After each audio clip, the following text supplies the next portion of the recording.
Hello, intuitives. Been a few days, life, things get in the way, plans to do things fall through, stuff comes up, especially this time of year and given my current situation. But I've been thinking about a video the past couple days, and this one it's an INFJ video, but it's not geared at INFJs themselves necessarily, but it's something that INFJs will find interesting and reflective of our childhood. So this video is going to be some tips for understanding an INFJ child if you're raising an INFJ child and you're not an INFJ yourself, because we are different than most kids.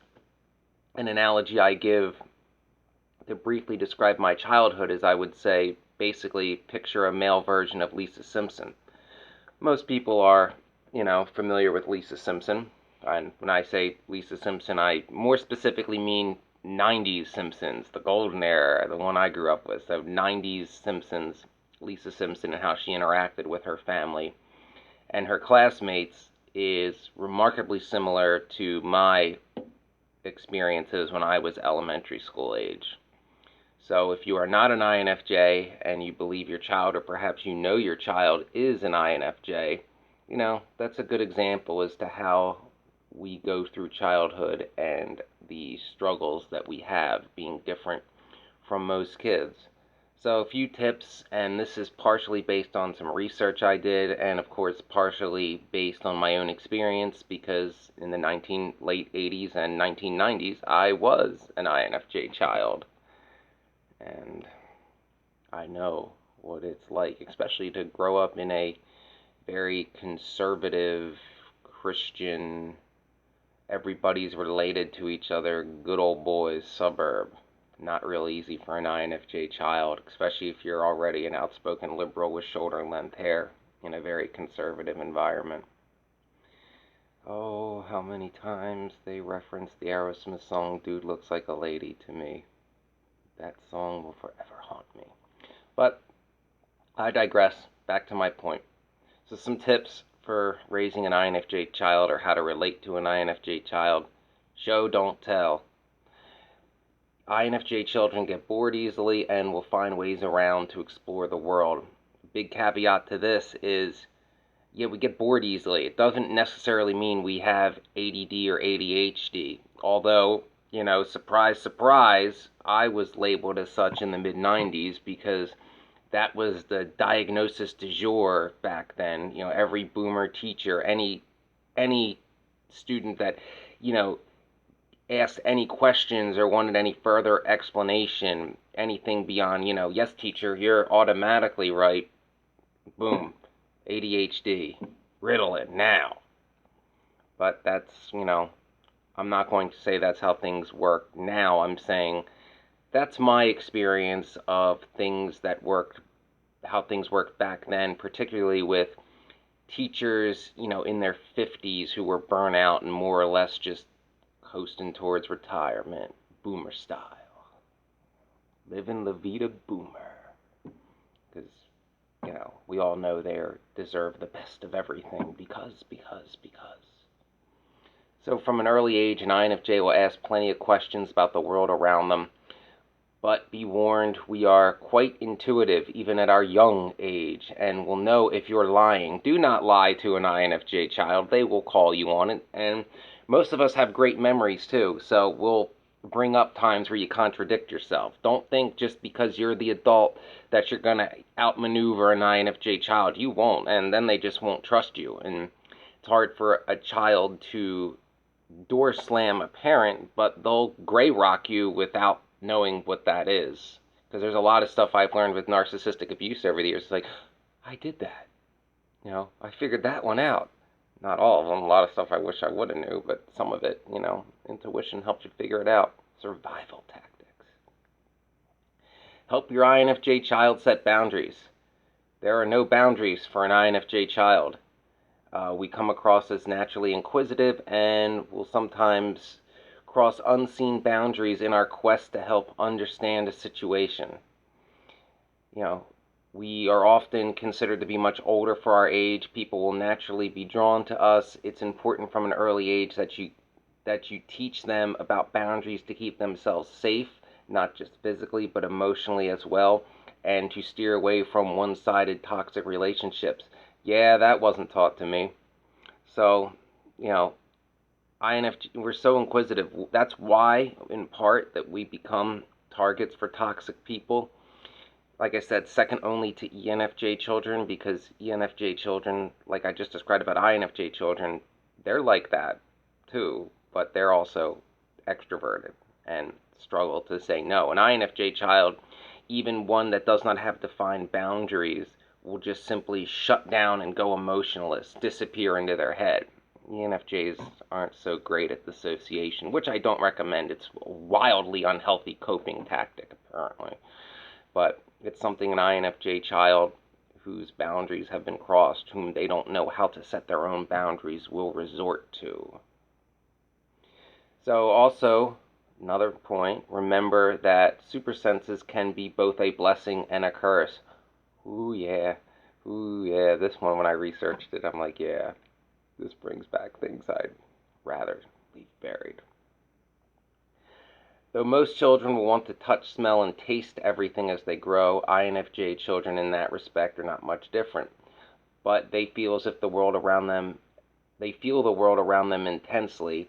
It means that we can get overwhelmed easily by situations that most children would shrug off. So for INFJ children, things like crowds, loud noises, birthday parties are particularly stressful. You know, large crowds of people we don't know that well. Like, just because someone's your classmate doesn't mean you know them that well. It's not like, you're hanging out with your house with 3 or 4 kids from your class that you play with every day at recess and know you beyond the quiet kid who has all the answers to the questions in the back of the room, who likes to be left alone and stares out the window when he gets bored and then gets yelled at for staring out the window, when he's not getting yelled at for being left-handed because he's the only one in the class. And given that in this particular school it may have been the 1990s, but they more or less were 30 years behind. If the way the curriculum didn't tell you, surely the asbestos that looked like rusticles from the Titanic coming from the ceiling would give it away. And not to mention all the books still had the Soviet Union years after it broke up. But again, enough of my personal experiences. So these situations can be particularly stressful. INFJ children are also able to charm people, though, and read social situations so they can adapt easily. That's our chameleon effect. INFJ children will try to find some common ground, something they have in common with people they don't know that well, and try to keep that conversation just within the boundaries of that topic. Adult INFJs do it too. It's been many times over the past decade where I was around a lot of people that thought almost everything different than me. There was only one common ground that was found. Thanks, Game of Thrones.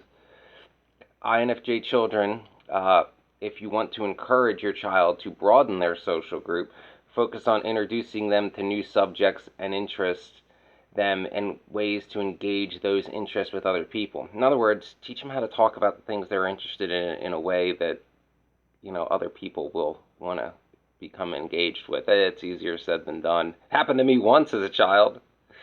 From about like 1994, I became fascinated with documentaries on the Titanic, and then in 1996, the greatest computer game of all time, Titanic Adventure Out of Time, came out. And then a year later, the famous movie came out, and regular kids were interested in the actual history of the Titanic. And I had all the answers because I read books and watched a bunch of documentaries because I found the actual history of it interesting, because it is. And there's some really interesting people like Molly Brown, who was, a suffragette and a feminist when you weren't allowed to be a feminist, and probably a witch, although that's tied a little bit to my family lore and why and where she got that infamous statue of the goddess Diana that now rests on the ocean floor. That's a topic for another day. I'm going to start doing videos on people that I admired as children, although it's going to be limited to people that are no longer alive, people that can't tell their own story because they're not around anymore, like Pharaoh Akhenaten. Another tip, since, you're probably tired of my personal anecdotes here, give the INFJ child space and alone time. We need it. Do not try to force us to socialize when we want to be alone, especially if we just socialize. We need recharge time. You are not going to make us like every other kid. It's not, you can push and push and push, and we'll just dig in deeper and deeper and deeper. You will not win that fight. You can ask my very stubborn Italian American mother. Your INFJ child will need time to process things, especially social situations. They probably won't say they need alone time, as we haven't developed our minds enough at that age to realize that we need alone time. We will just seek it out on our own, and we'll isolate ourselves. And no, we're not sad. We just need to think. Listen and engage to your INFJ child as well. As INFJ children grow, they become increasingly aware of people's feelings and will sometimes hold back from voicing their thoughts in case that can cause conflict, or worse, they don't want to hurt someone they're close to. So that's our empathy developing, and we're not really aware of that at the time, but our empathy should be encouraged.